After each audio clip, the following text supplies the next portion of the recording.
PLT Sekda Aceh M. Nasir membahas rumusan yang terkandung dalam rancangan awal Rencana Pembangunan Jangka Menengah Aceh 2025-2029 bersama pimpinan dan anggota DPR Aceh di kantor DPRA pada Selasa 24 Juni 2025.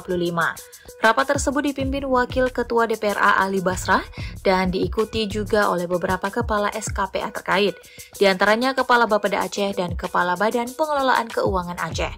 PLT Sekda M. Nasir mengatakan RPJMA yang sudah disusun masih terus dibahas oleh pihak pemerintah Aceh dan DPR Aceh hingga penandatanganan kesepakatan kedua belah pihak. Setelah disepakati, rancangan awal akan dikonsultasikan ke Kemendagri.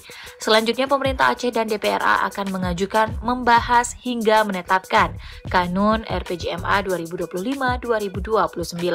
Nasir menambahkan RPJMA 2025-2029 dilandasi pada visi dan misi Gubernur dan juga Wakil Gubernur Aceh. Berbagai program disusun guna mencapai sejumlah target prioritas pemerintah Aceh, yaitu pelaksanaan syariat Islam, peningkatan perekonomian, dan pengentasan kemiskinan.